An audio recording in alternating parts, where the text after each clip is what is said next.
A very good afternoon, everyone, dear listeners, viewers, and the readers too. My name is Ibansra Shlai, and I'm a representative of Shillong My Passion team. So today with us today we have recently we all celebrated World Environment Day on the 5th of June 2023. As we have seen also, a lot of activities have been conducted in different programs, in different institutes, offices, departments. Everyone celebrated World Environment Day.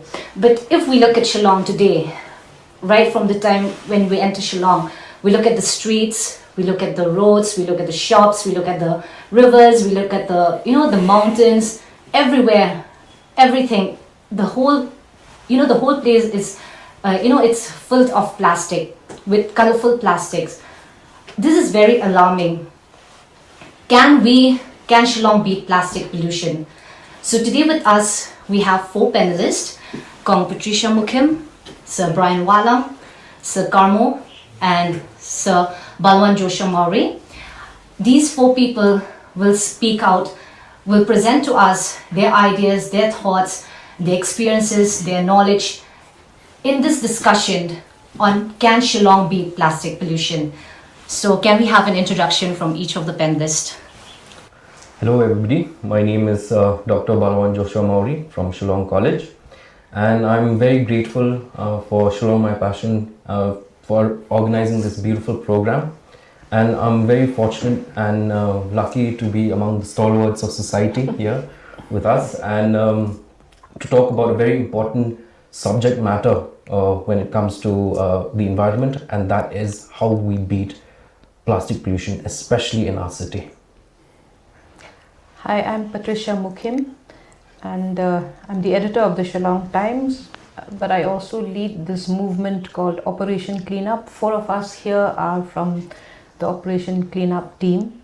We have been cleaning the rivers on our own volition since 2019 August, and we are continuing with that. I can't say that much has changed, because every time we visit those rivers we see the same old thing, and we'd like to talk more about that a little later. Hi, I'm Brian Wala, the headmaster of KC Secondary School, and I personally believe if we can get each school to be a plastic-free school, those children are going to go back home and talk to their parents about it, and I think through that the message is going to spread around, and we're going to get more people conscious about the problems that plastic causes in our city itself. Yeah, thank you very much. Good evening. It's lovely to be here. My name is Kamo Narona, and I work in Bethany Society. I think plastic is like an addiction, and like any addiction, if we need, whether it's drugs or whether it's substance abuse, my appeal is how can we break free from plastic? Okay, thank you everyone. Thank you for your wonderful introduction. So we're not taking so much of our time, so let me just go straight to Kong Patricia. So Kong Patricia, this is a question for you. As per the annual report of 2019-20, the implementation of plastic waste management rules 2016, the plastic waste generation in Meghalaya per person per annum is 1.56 kg. In your opinion, what is the bottleneck on implementation of the rule? We have so many rules. That is our problem. We have too many rules. We do not have anyone to enforce those rules. So I keep, as an independent individual, I keep telling shopkeepers and departmental stores, why do you continue to give plastics? Especially departmental stores, they can actually try and sell people the cloth bags. And Regatta is doing that very well. I think even Raps is doing that, but not everyone is doing that. So I feel that if the government has a wing, an enforcement wing that's very strict, and if the government also bans plastic across the board without saying plastics of so many micron thickness and all that. I've seen in Calcutta that they've started giving very thick plastic of about 70 microns thickness. But then again, those will land up at landfills and they'll land up as garbage. It's the same old problem. If we managed without plastics in the past. Why is it so difficult not to do so now? I think we are relying too much on convenience, and convenience can be dangerous because then, like Kamo says, it's an addiction. See, it takes a little effort to put in 2-3 cloth bags in your car, in your little in your bags, handbags for women, for men in their motorcycles, scooties, cars, and then it saves a lot. It saves the environment a lot of trouble, a lot of problems, and our rivers would be much more cleaner without plastics. Also, because we have to remember that when those plastics remain in the dump yards, in the landfills for too long, they emit that methane gas, which I think you will tell us is very poisonous, right? So, coming to Balawan next. Environment plays an important role in healthy living and the existence of life on planet Earth. In your field of study, what are the dangerous and harmful effects if plastic pollution cannot be controlled? Firstly, when you take a look at plastic, you have to say it's an engineering marvel. To come up with a material that can basically last forever is brilliant in one way. And we have to look at plastic from different lights. Plastic, if used judiciously and if used in a way which is sustainable, it can actually help us reduce our dependency on natural resources such as forests and mineral resources, so on and so forth. But what is the problem? Plastic is a problem. I'm not justifying that plastic is good and all that. No, but there is a problem with plastic, and that is our dependency, our addiction, like Sir said, on single-use plastic, and also our consumeristic lifestyle. We do not use a material till its lifespan is over. We like to buy things, it does not look good and shiny anymore, so let's throw it away. Use and throw. Exactly. And if you take a look at, just at our daily lives, when we wake up in the morning, from the time you touch your toothbrush, how many plastic materials are we touching along with? Yes. And how many of those plastic materials are plastic that we use for like 10, 15 years? Or how many of those plastic materials are materials that we use until that bottle or until that cap is done and like we throw it away before it can even complete its lifespan? We have made it enter the waste stream, and that is the problem. The problem is us, how we use this material, how we use plastic, and how we depend on single-use plastic.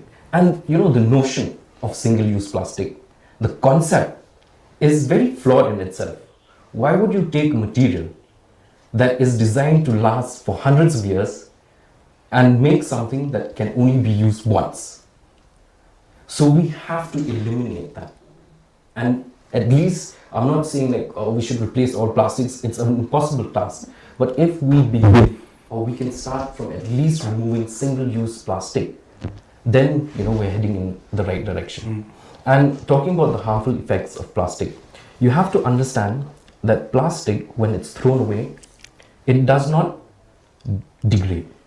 It just disintegrates into smaller and smaller and smaller materials. And as they exist in the environment, they can leach out many toxins. You talk about dioxins, which are carcinogenic in nature. They enter the body, they can cause numerous cancers. Then if you're exposed to, let's say, if you take a look at the dump yard that we have here in Shillong city, the fumes that come out of that, if you burn plastic, you're exposed to chemicals such as styrene and polychlorinated biphenyls, then dioxins, and so on and so many toxic chemicals. And these chemicals have huge health implications. They can cause, they can put humans at risk of premature birth, stillbirths, create havoc on the reproductive system.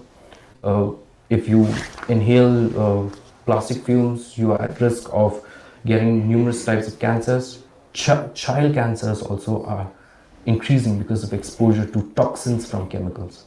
Wow. So you see, as a product, when it is discarded, it becomes very dangerous because we don't have a solution for it. And even though I've seen a lot of new technologies that have come in, where they say like, oh, they change plastic into briquettes and use them for this, use them for that. If we do not have a proper pollution control system, then it becomes even more dangerous. Because yes, we have to reduce the use of plastic. We have to reuse plastic over and over again to make sure that it has longevity. It has, because we can't escape it. But may I ask you, if we are told that water in plastic bottles, those sediments of plastics can land up in our system, why are we still using bottled water? Because you see, that again comes from our being enslaved by, I would say, companies or the industrial sector. Their packaging is basically plastic, everything. Nowadays you buy food also, it's packaged in plastic. So, now the question is whether they can come up with alternatives or not. You see, big companies across the world now are justifying the use of plastic by saying that we are recycling back plastic. But if we look at the numbers, it's 9% of the total plastic that are there. So how can you justify that? Right, so we have to come up with other packaging ideas for these products. And there are many ideas. I'm sure there are many ideas. I'm sure we can look back, not like to the future or to the future of science or something, even if we look back to our traditional practices. Yes. How have we managed all those years without plastic? Maybe we can learn from them. Maybe we can upscale something that has been practiced years before and replace what we have now. And another thing is that, like for example, you say, like earlier when we were talking about the government not being able to implement the rules to enforce the ban on plastics. I would say before you enforce a ban, you give alternative. Yes. I think that is very important. You can't just say, okay, stop using and not talk about the solution on that, right?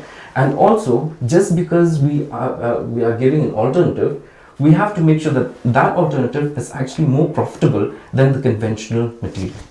So let's, hold on to that for a while. Now I'll go to Sir Karmo because this is very interesting. Sir Karmo, one of your programs, Clean, which aims at empowering the community by promoting environment-friendly and sustainable livelihoods. We're talking about livelihoods when we're talking about plastic elimination. What is the various technology concepts or ideas that can uplift livelihoods and eliminate plastic? As like Balwan said, there should be an alternative. How do we do that, in your opinion? Okay, thanks. We've got some very good ideas. I just want to give a thought. You can't do away with plastic, okay? And just to give you a figure, in the next 30 years, the amount of plastic that will be produced across the world is going to be 2.5 times the present, okay? Anything that gives you money is hard to do away with. And the more the money, the stronger the lobbies. So that is a very, very important thing. So, and I think we are in the right direction. That sounds very pessimistic, Karmo. That's a fact. I mean, I'm talking about, I'm giving you facts, It's going to 2.5 times because, so now, do we talk about banning plastic or eliminating plastic pollution? We can't do very much about the first one. You raise some issues, but we can eliminate or we can reduce plastic pollution. We can't do away with plastic. So what we can, and my point is that there are various sectors we can get into, but always what happens is we target schools. Schools become our cheap labor, and the people who pollute the most are adults. Okay, but I do feel that when it comes to education, our present education system is irrelevant. Okay, And unless our students and the curriculum promotes 4 very basic ideas. One is collaboration. Another one is critical thinking, which is connected to problem solving, creativity, okay, and communication. These are the 4 ones. And I believe that we can, why are children bored? If the curriculum promotes these 4 and promotes problem solving. So yes, you can have students cleaning up once a year, you can have activities, but activities is not going to do away with plastic pollution. Okay? It will be creative solutions that come up, and children can give it. Students can give it right from early if it's a part of the curriculum, not an activity. Okay, for which you can grade it, you can do projects, etc. That's very important. No, but isn't environment education already part of the curriculum, Kamo? But And you know, my problem is that environment education happens only in the classroom. There isn't any practical lesson on that.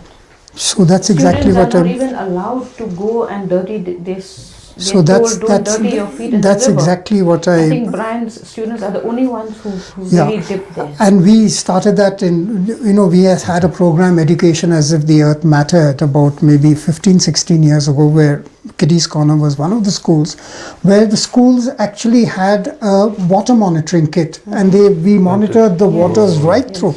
We had garbage management, okay, and that was part of the curriculum. The reason is that the schools are like sages on the stage, and that age is gone. You need facilitators. I mean, you don't need to give. So unless you have creativity and problem solving as part of the curriculum, students won't do it because they're already in marks. But the other point I'm trying to take in terms of livelihoods is there are three E's. One is it has to be ethical. Okay. 2 is it has to be efficient. That's where technology comes in. And 3rd is it must bring you money. Okay? And if you're looking at sustainable livelihoods, and if you want to bring it in the classroom, bring the rack pickers into the classroom. Let them train the students to audit. Producer pay is part of the thing, but nobody does it. Why don't we have garbage audits? Yes. We could have that at We can Martin, train. right? So Yeah. we will know how many tons of what? plastics Yeah. a day we produce. Yeah, but I'm talking about garbage audit in the school. Get them to do it in the home. It has to become a part of their life. Activities will not solve the problem. Yes. What will solve the problem is attitudes and a total behavior change, so that is very, very important. And there is money in it. There is money in garbage. Yes. Money is in garbage, you Yes. said. I'm going to come back to that. Yeah. Now, Sir Brian, tell me something. This is very interesting because from Shillong, my passion, we've entered a lot of schools, we've gone to colleges, universities, and the most important thing that we see is the lack of awareness, which Sir Karmo has already, spoke about it. But the Is most it lack of awareness? No, it's total Are apathy. we not aware? No, it's apathy. Apathy. Apathy. It's apathy. Couldn't get- And as you couldn't get said, convenience. If it's convenient for me, we are in a convenient age. But when you get cancer, then you don't. Then it's not convenient. You're able to. Okay, so now when we talk about the curriculum, so this is where we felt also, because a lot of the children, they litter. They are the people who litter the most. They are the ones who tend to tell their parents, please buy me this, and everything is all plastic, and they don't know. They just don't know what is this bio waste. They just don't know what is non-bio waste. So how can, as a headmaster, as a principal of a renowned school in Shillong, how do you think from an education perspective that such kind of curriculum should be designed in a more practical way, where students should be allowed, where parents, and then again with the permissions, again agreement with the parents. So how do you go about that? I think getting the children getting them into the field instead of just talking about it is most important. Because when they realize that they are part of the solution, and I think children, you tell them things like that, they're going to be really happy to come and help because they know it's for their future. They know that it is something which they can do for the future generations too. So in the school, and we always talk about, when I talk about it to the children, and we have discussions, but then it doesn't end there. Like we tell them, because we have a subject called EVS in class 9, in the senior school, but it's just a textbook. Yeah. And for me, textbook, what are the children going to do? Another subject, you're going to burden them. So that's why when we go to the rivers to clean, I grade them. Okay. So each time it's a different class going there, so we see what they do there and how they work out and how they are able to give their best, and accordingly they grade it. So that's done by the team leaders there, the captains. They see how their team members are working. So when we do that, I think the children feel really, they come back feeling a little more responsible. I think they also raise questions actually. Yes. They wonder why are our rivers so dirty. I think that is the first awakening perhaps. Because Compat used to speak to many of them about this actually, and then and they come back and they tell me about it.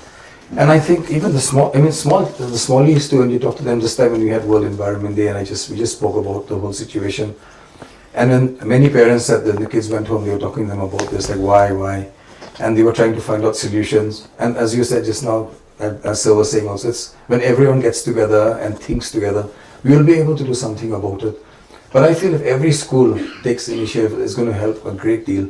Right now, they just do it like, by the way, it just happens to be No, it's there, government led because government tells them to do it, so they do it. Yeah, it's a one-off thing. It doesn't come from the heart. It doesn't come from passion.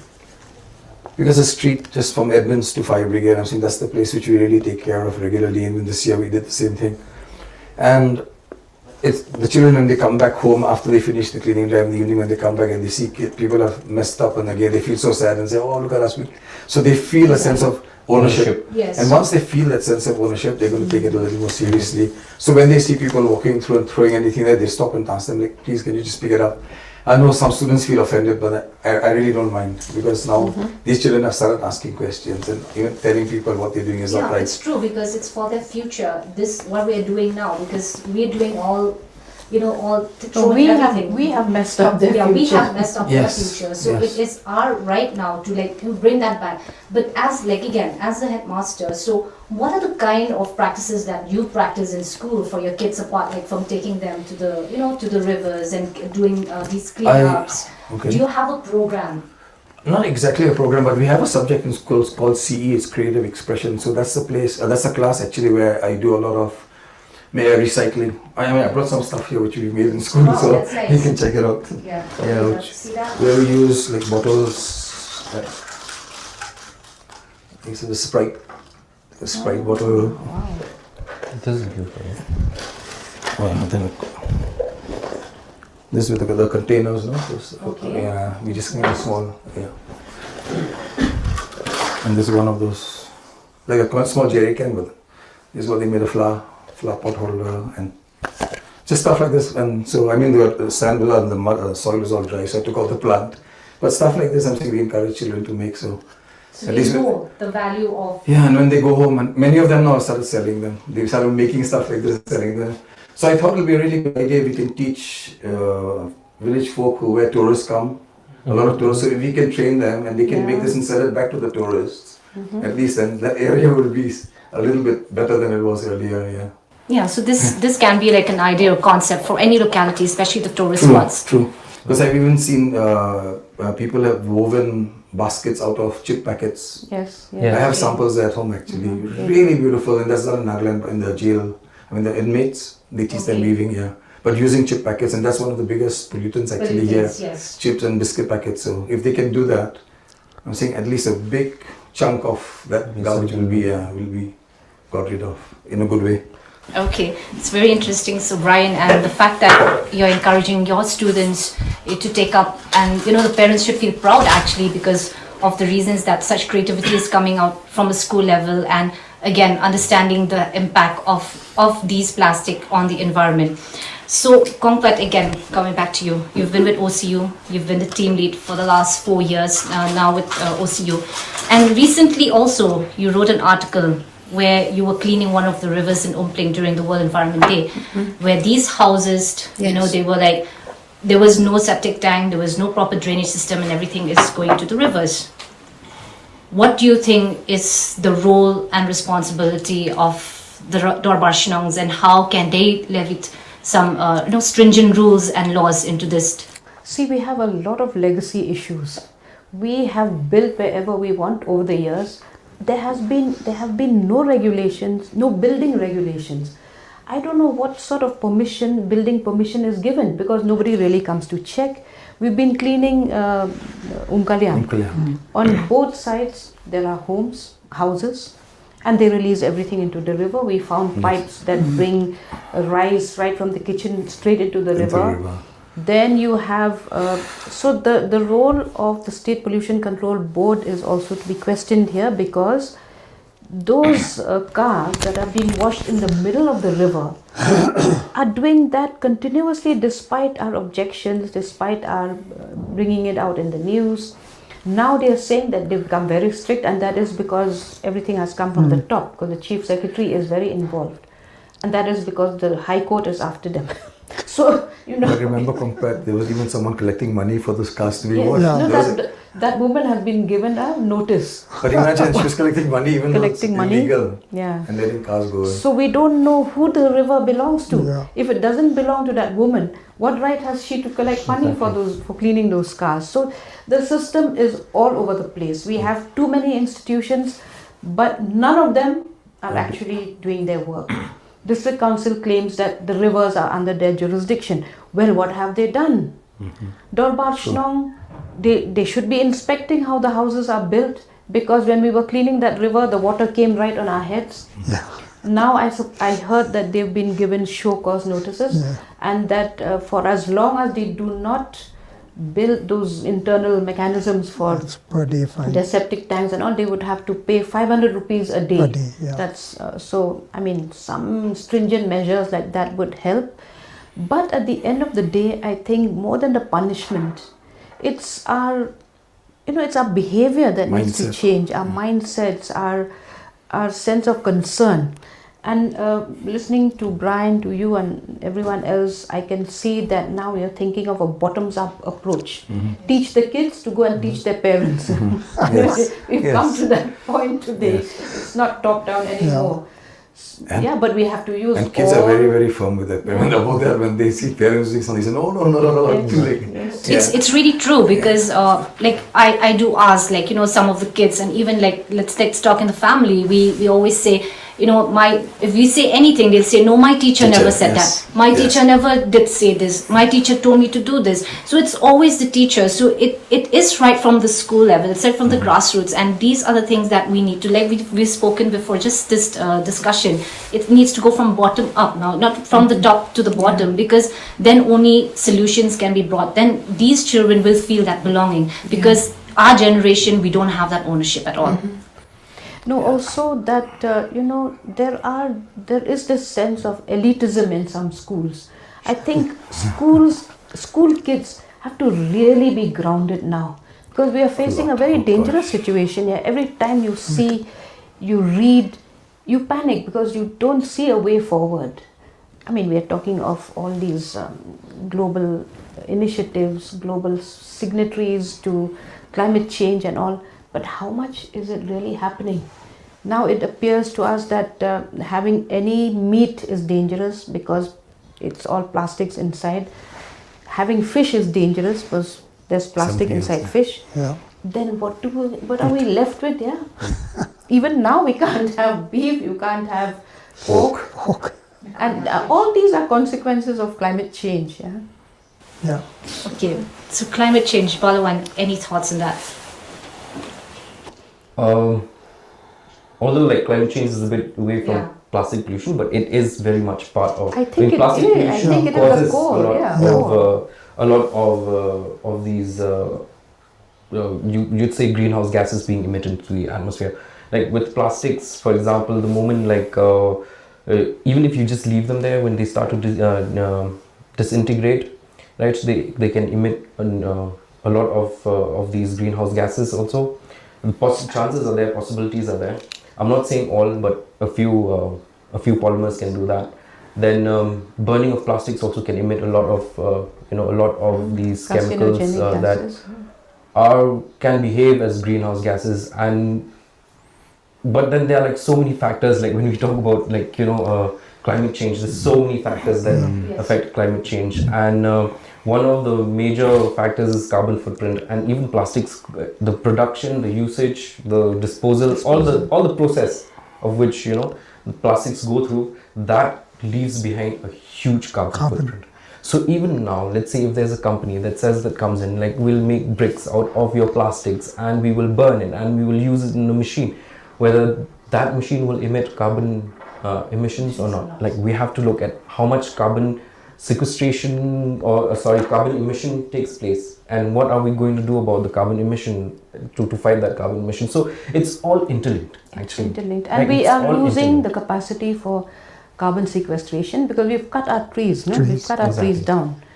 So the recent call by the Chief Minister that each person, each child, each human should plant one tree to at least look after his or her need for oxygen and recycling of carbon dioxide. I think it's a good idea, but it has to be pushed forward, and it cannot be a one-day affair. That's if I plant a tree, I have to nurture it. Actually, I'd say like tree adoption would probably be more of a sustainable activity than tree plantation. If all the trees that we've planted as institutes were to grow, we'd probably be in the middle of a forest right now, but that's not the case. So I really think that tree adoption would probably be the right way to go, at least making sure that particular plant that you've planted but goes you to know a certain... what, this is something I wish to take up here, because it seems to be a penchant with us too. Before we make a house, before we build a house, we first cut down trees. Cut down the trees. We seem to have this love for cutting down trees. I mean, why can't we build around them, or You just see Bishop Cotton Road, where forest land has been thing, and the first thing that's happening is 200, 300 year trees are being cut. In other cities, you see a lot of greenery in the middle of the city, but not in our city, no? No. We're doing away with it. I mean, at least that will help to alleviate some of our sufferings. Who do you think is responsible for all of this? I think all of us. All of us. All of us. All of us. Maybe we should counter-check one another. We should counter-check our neighbors if they do that, and just bring some sense into them. Yeah. But Balawan, I wanted to, adopting a tree. Yes, sir. Very interesting. We got blind people, ask them, draw a tree, getting them to draw. And one blind girl, she drew a circle. She said, that is my understanding of a tree. So she said, why? She said, when I hug a tree, for me that's the tree. Exactly. Wow. Thinking. Okay, Balawan, how can schools, colleges, you're in the college level, university level, all these educational institutions participate in a more active role in waste management in the city? Educational institutions, in my opinion, are actually epicenters of change, because once it starts from there, then it's like a ripple effect that can affect society. So if you have a very strong system whereby you inculcate a change of mindset, like Sir said, like bring in that sense of creativity, ideation, problem solving, solutions to all these plastic problems that we have, they can grow out of an institute and overspill into the community, right? Yeah. So for example, like Kongpat earlier said, like here in the city, a lot of awareness is being given, but action is like very minimal. So that is where I think institutes are very important, especially like Sir Brian's school, like KD's Corner, for example. If you can change the mindset and attitude, and influence actually the mindsets and attitudes of small children, and turn those mindsets and attitudes into actions that are habituated with them, and that practice of like not using plastic, it can carry on for a very long time. And once you are habituated to something, to break it is quite difficult. But for me personally, in college, it's very difficult to try to instill change when they are at an age where they are addicted to plastic. Yes. Right, but we try. Of course, we always try, and not only in our own institutions. Do you have water dispensers and all? Yes, we do. Okay. Yeah. So that is part of the project that we're doing in our college to reduce. We don't use single-use plastics. We try to. I mean, there is a prohibition, but of course, like there is always a few that enter the system. Then we also try to reduce waste even before it's generated. So, for example, like every college will have so many students having to submit their assignments. And from 2017 onwards, we have told the students that your assignments should be clipped with a staple pen, right? Rather than using a plastic file. So from that year onwards, if we were to like quantify how much plastic has been saved without even using it in the first place, that's a lot, isn't it, for so many years. So that is where, like I said, institutes are a place where a lot of ideas, a lot of actions can begin, can act as the epicenter, where then it overspills everywhere. And like, when dignitaries or government officials, they come and visit the college and like they see certain practices that are like, oh, okay, that's so nice, that's actually it's cost effective also. Then when they go back to their departments, like, I want to adopt this. So that is how we try to make a change, to bring a change. And yes, to answer your questions, we as in education institutions, we really play a huge role in society. Okay, don't you think, so this I'll ask Sir Brian, don't you think there should be a kind of a community, or with, again, so it has to, we have to play, both hands have to clap, be it the government, be it the community, the different stakeholders. So where we say, okay, now, like you said, the curriculum, critical thinking, creativity, all of these practices, but who leads that? There should be a system, there should be a management, there should be a body to actually have these kind of implementation in the educational hubs? I feel if it is, as we said just now, put into the curriculum, it was a part of it, I'm sure everyone would take it a little more seriously. Don't you think, Brian, that there's also need for convergence of all the stakeholders? We have very little of that. Yes, a meeting of minds, meeting of hearts.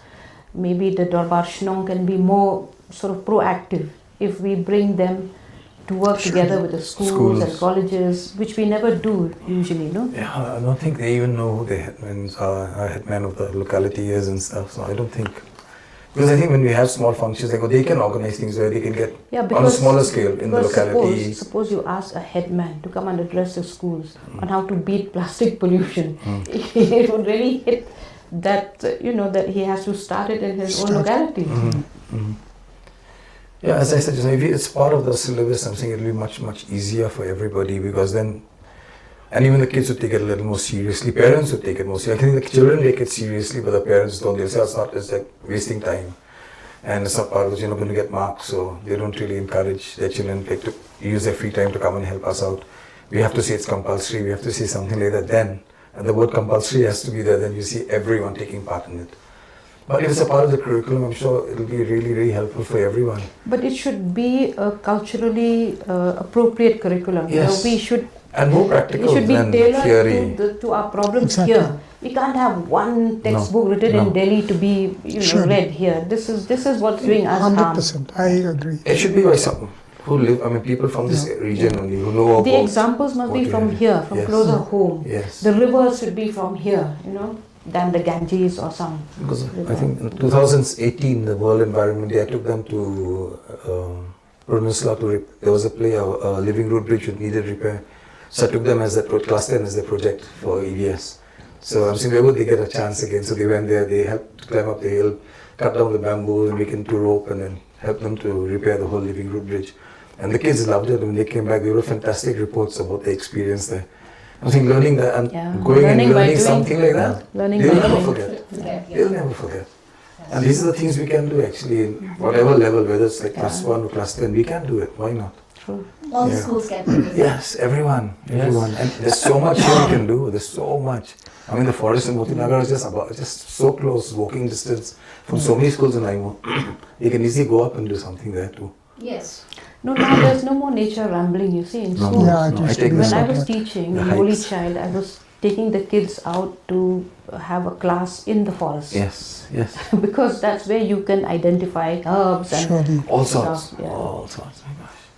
Okay. Good. So Karmo, so Shillong Passion has visited your office. We've seen and we had the privilege to witness the wonderful things that you're doing in your very own backyard.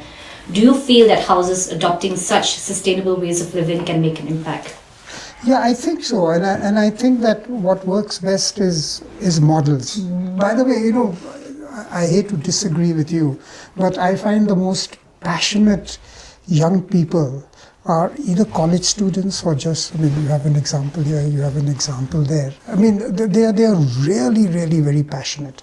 You see all the people spearheading it, including Compat, they're all youngsters. You got Lalu's daughter, they're very, very passionate. They really love Mother Earth. So coming back to you, if you have models that work, for example, we have a model of composting, where the chickens are my labor, the pigs are my labor. You don't have to give them a salary, you have to just give them to eat, and they eat whatever people throw out. And that is an efficient system, it's smellless system, and I get 20 tons of compost per year, which is 6 lakhs. Yeah, so what do you do with that compost? After We use it and we sell it. We can't keep up with the demand, okay? And we're doing the same thing in villages. For example, yesterday I got news that one self-help group, which has 4 disabled people, sold 1,50,000 rupees worth of worms and vermicompost. That's brilliant. Yeah. So if there is money in it, This is what we've seen even at Martin with those ladies. The Merry Maidens. The Merry Maidens of Martin. Yeah. So I think the showcasing, see the whole thing on environment is we are going by a linear thing, whereas everything is a circular. Yeah. And the concept that we try to work on is that what is not used in one system, it's not waste. It becomes a resource for another system. The circular economy. And that is it. The whole concept of zero waste is very, very important. And the only thing is, in money, it's the ethics part of it is very important. You were talking about the waste to energy or making roads and so on. There's one coming in very quietly in the Garo Hills. It is a bluff. No company will build the whole thing free of cost. They are making pollution invisible, the greenhouse gases. They say, oh no, there is no pollution and all that. I can't believe that there cannot be pollution if you burn something. So one is good systems that work and people can see it.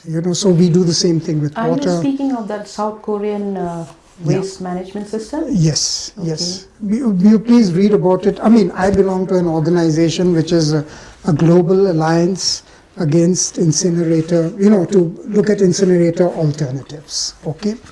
And whenever technology comes from outside the country, you have to be very careful. It's probably failed in their own country, or it's not allowed. So it's. I think you should blow the whistle on that because it's going on. I had written about it on the thing and all that, and when I wrote a letter and I got international calls from different people asking do you want to use it, etc. So burning waste is not a solution. And I think There's talked a about technology in Garance right now? Yes, there's a South Korean company that's come and doing it pro bono. Has it been approved by the MSPCB or something? Yeah, everything is all approved. The chief minister talks about it in very. They only cannot dispose of the legacy waste. They have a problem with that. Yes, yeah. So talking, and I would agree with Compat, like waste management, or if there's it must be decentralized, and our lowest is our locality. Yes. So the headmen, the schools, that's the community. When we're talking about the waste recovery centers, yes, resource recovery centers, yeah.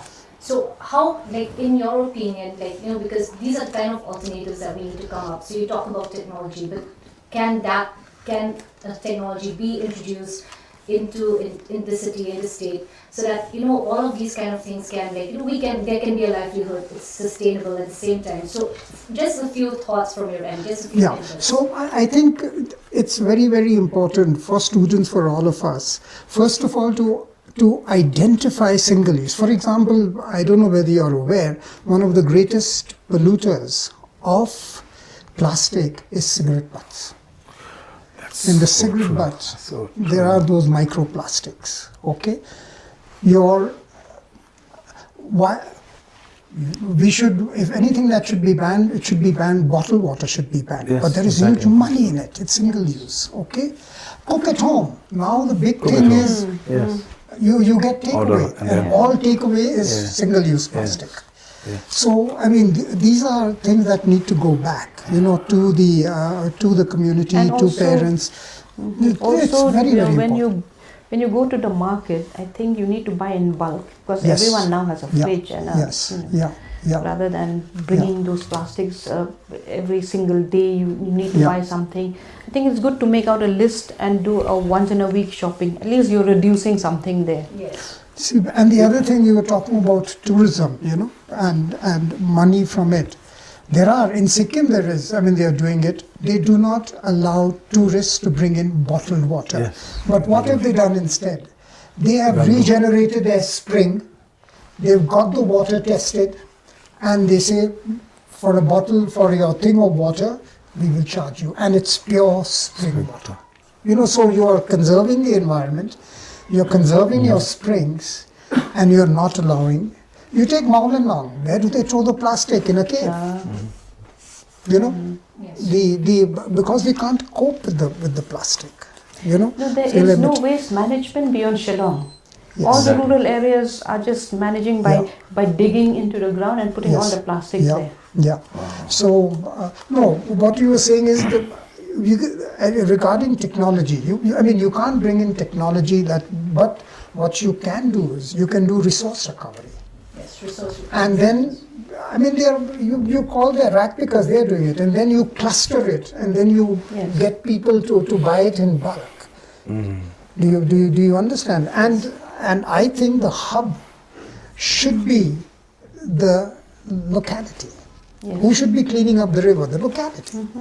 Not compacted team going and, we can go in solidarity with them and be with them. But most of the time when we went, the locality wasn't there. That's the disappointing part. So technology is important. It makes things efficient.